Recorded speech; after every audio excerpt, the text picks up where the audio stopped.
Hey Swifties! Welcome to a brand new episode of Swiftie School, where together we walk Clownelia Street covering the latest news and Easter eggs from our fearless leader, Taylor Swift. I'm your host, Reagan Bailey, and it is enchanting to have you here. Now that we're out of the woods, let's get into today's episode. It's another great day to be alive at the same time as Taylor Swift. Hello, hello, hello. I always forget that I am talking to you guys midweek because I record these episodes on Mondays. So happy midweek to ya. How's your week treating you? How's your July day? Ooh, you know what just dawned on me? Today, the release day of the episode, is officially 1 month until Reagan Bailey, is in the presence of Mother herself at the London Night 3 Eras Tour. I can't believe it's been over a year since I attended the Eras Tour back in Los Angeles a long 365 days ago. Oh, to say that I'm excited is an understatement. Now, make sure to head to my socials and help me pick an outfit for the Eras Tour. I plan on filming that this week because I truly cannot decide, and I'm trying to be very conscious of, you guys know I love a good outfit. Oh, and by the way, little disclaimer. I just jumped right in. I always do a little disclaimer at the beginning of the episode. In case you're new, this podcast is not associated or affiliated with Taylor Swift or Taylor Nation. It is just an expression of my thoughts and opinions. Now, back to what I was saying. I live, laugh, love a good occasion, an excuse to buy an outfit.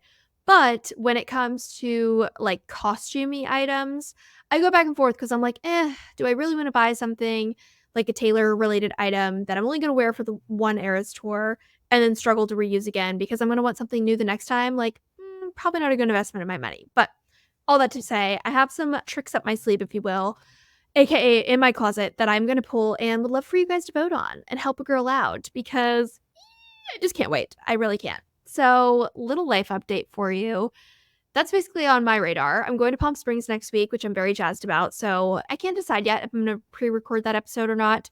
But if you have any suggestions for me, definitely let me know. I've reached out to some guests, and it's a busy season for a lot of people with traveling and stuff. So I'm not totally sure if I'll be able to secure a guest, but I'm hoping that I can so that we can have a little fresh energy, if you will, when it comes to clowning and talking about all things Taylor in the industry. And I wanted to do another call out. If anybody is a psychologist, maybe your mom, your grandma, your friend's mom, I don't know, dad, it doesn't matter who, or you are a psychologist, I would love to have you on the podcast. Someone sent in a really interesting suggestion about doing an episode kind of Taylor adjacent about the psychology of fame, and I haven't found anybody yet who would be willing to be on the podcast. So if you are interested, definitely send me an email at swiftieschoolpod@gmail.com, I believe. Send me an email, send me a message, click the link in my bio. You guys know how to get in contact with me, and I would love to have you. Now, little 411 update on all things T-Swizzle and Travis, since he's a part of the package deal now.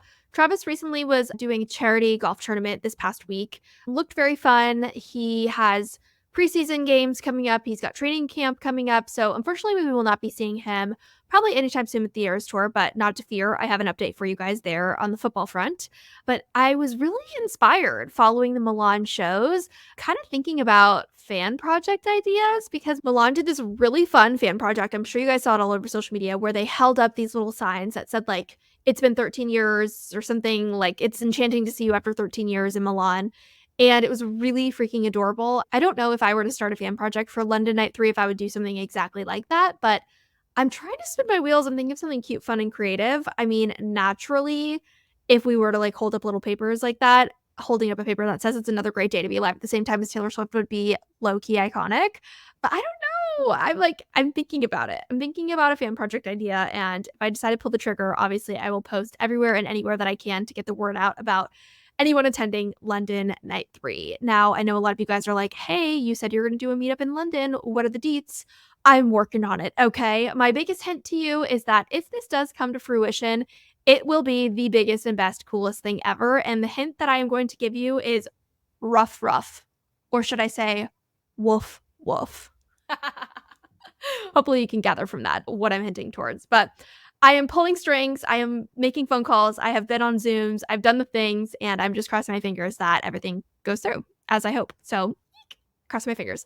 Now, obviously, like I said, we're kind of rounding out. Milan is in the books. We're going through what I'm calling kind of like phase 2 of the Eras Tour. And I think it's fun to sort of look at some of the shows recently and what's happened in terms of like her outfits, the 1989 set, the introduction of new looks. And so for today's episode, I wanted to kind of focus on some of the theories surrounding sort of the latest developments in terms of her wardrobe. But before that, I wanted to highlight this really, really funny comment. It's funny and insightful and fantastic, honestly, in my opinion.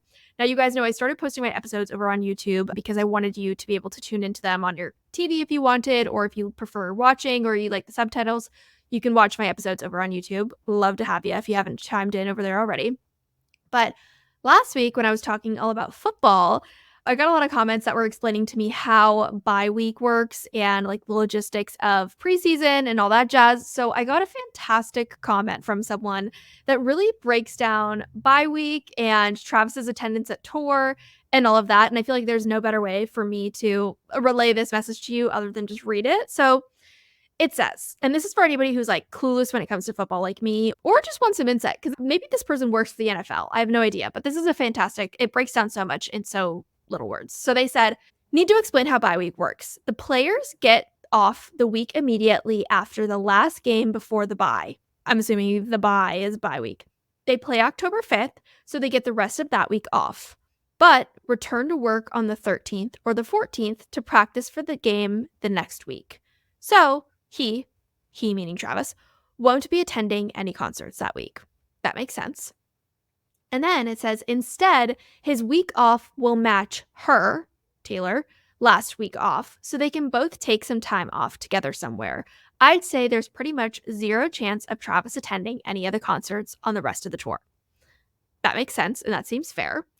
And then they go on to say the tour ends in December, and the NFL regular season doesn't end until January 5th. After that, they go into playoffs, and if they win, the last day that he would have to work would be February 9th, which is, of course, the Super Bowl. And, of course, he'll want to show up for the Super Bowl parade. That would probably be 3 days later. So that's, like, assuming that they go to the Super Bowl and win the Super Bowl and all that jazz. So best case scenario, he would still be working 3 days after Super Bowl. So what is that, February 12th? So I'd guess the first day he would for sure be done with work for the season would be about February 13th, which we know the tour is well done by that point. Until then, it'll be a lot more of her traveling to see him than the other way around, and adding any new concerts would be pointless as he's still busy. Bravo! Can we get some snaps for that very cohesive comment breaking down football? But it gets better. They go into talk about Coach Reed and how he normally handles preseason games, because I was like, well, I don't know, like, does Travis play these games? And this was super insightful. They said usually the first game, the starters play one series, maybe two if they only run a few plays on the first series and have to punt the ball. Game 2 is usually when the starters play the entire half, and some years they'll come out and play one series in the second half. The third game, they rarely play at all unless something looked really bad in the first 2 games and coach feels that they need more practice. Usually that final game is to see which of the younger players are going to make the last few roster slots. This is what I thought was crazy. They said during the preseason, teams have 90 players. By the time it ends, so in a span of 3 games, they have to cut down to 53. Absolutely wild. So anyways, they basically said someone else compared both Taylor and Travis's schedule and determined that there are only 5 out of the 17 regular season games that she can attend, so you'll probably see a lot of her at the games. Thank you to YouTube commenter who really spilled the beans and filled us in on everything Travis and Taylor. Maybe I'll put that into a post over on Swiftie School in case you're like, I need to read that with my own eyeballs, because it's super helpful and basically gives us further confirmation. We will see a lot of Taylor at the NFL games. It's just a matter of her going to him instead of him going to her, which I like that. I think he's done his time. He's traveled and seen the tour like 13 times now. So time for her to show back up at the NFL games, which weep. I can't wait. Can't wait to see what outfits she pulls out of her hat. Now, let's switch gears into the outfits and the new outfits. I'll be totally honest with you guys. I'm weary about these outfits and them meaning something entirely greater. But let's just start with the piano, which has nothing to do with the outfits. Right as I'm like, let's get into the outfits. Basically, the piano in Milan malfunctioned. And it sounded like when Taylor opened the top or the hood of the piano, it sounded like it was like, like a snake. People are like, there's a snake in the piano. Reputation is coming. To that, I say we sound honk, honk, beep, beep crazy. But it was followed by her playing the song Getaway Car. Now, there's a Swiftie over on IG. I believe her name is Annie from A Swiftie Story. And she basically went into a theory talking about all of the times where Taylor's piano has glitched on the tour, which dates back to Gillette Night 3, which Annie thought maybe was a nod to Speak Now. And then Sydney Night 2, where if you remember, Sydney Night 2, Taylor went to play the piano and it was making like synth sounds instead of the typical piano sounds, which Annie from Swiftie Story was basically concluding that perhaps that was a nod to like Tortured Poets Department having like a synth genre vibe. I'm not totally sold. Annie, I love this theory, but I'm not totally sold. But it's just interesting to note sort of the dates and the malfunctions. I would be more curious to know if there was like a pattern between the dates where her piano malfunctions between like Sydney, Gillette, and Milan. Is there like a number theory there? If any of you guys have dove a little deeper into that, definitely send in a note so we could talk about it. Now, going actually into the matching outfits, and here's what I find most interesting about the matching outfits. So far, Taylor has worn the matching outfits for pink, orange, and blue. Am I correct in that? I believe I am. She wore orange Leon Night 1, which was interestingly 6 weeks ago. Then she followed it up with blue Milan Night 1 and pink Milan Night 2. Now, I think it was interesting that we had a 6-week gap between the first and the second matching set, and then it was back-to-back one night. This is where I'm not totally sure what to do with this information, but essentially that leaves us with 3 color combos left: the matching green, the matching yellow, and the matching purple. There is one more color combination, aside from like those 3 fully matching outfits that I mentioned, the fully matching green, fully matching purple, and fully matching yellow, that is left. And this is my little 2 cents to contribute to the matching outfits, remaining outfits theory, if you will. 4 total remaining outfit combos left, 3 of those being matching, 1 being the yellow and the green combo. Now, I was looking up and it kind of piqued my interest. Okay, yellow and green. Why would she leave the yellow and green left? Like, we don't really have an album that has yellow and green as like the 2 main primary colors. I would say like maybe yellow and green I would tie to a snake, if anything. Again, that's like very far-fetched. So I looked up what is the significance of yellow and green, and this was kind of insightful. It said yellow has strong ties to happiness, and green is the universal symbol for growth. And when you put them together, meaning when you put yellow and green together, the color yellow-green represents cheer and forward movement. So you could kind of say like happiness, new beginnings, universal symbol of growth. I think it's all kind of alluding to like the conclusion of all of the eras being like re-recorded and done is what I would say like that sort of is leading me to, which then leads me to think like maybe we would see the reintroduction of her old 1999 outfit, and then this would be like the final combo she would use on like one of the last shows of the tour.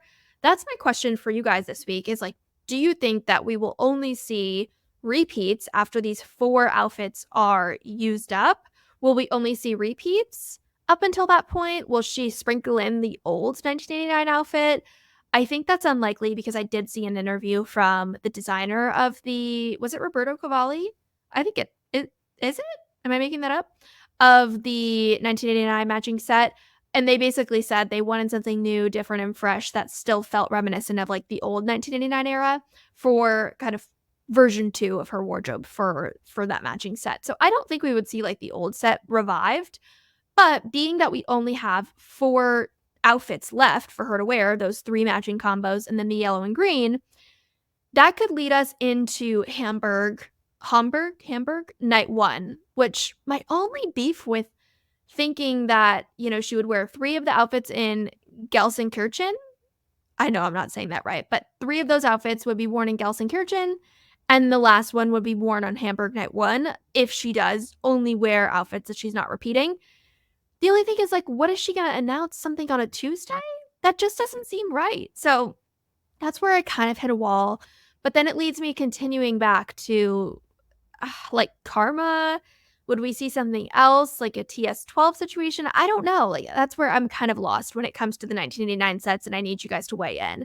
Now, switching gears to the other portion of new outfits, we saw the introduction of a new Speak Now darker purple dress, Fearless tiger stripy dress, and then Torture Pose Department Vivienne Westwood version 2. Now, there was a lot of thoughts swirling on the internet in terms of like maybe she's counting backwards, like going from last era to most recent, where she's doing like a new Fearless, then TTPD, then Speak Now, and then Midnights would be next, and then Red, and then Folkmore, 1989, and then Lover and Reputation last, kind of like working her way from the outside in. But if that was the case, that means next we would need a new Midnights outfit, and I don't know. This is where I'm like, that just seems far-fetched. It seems far-fetched.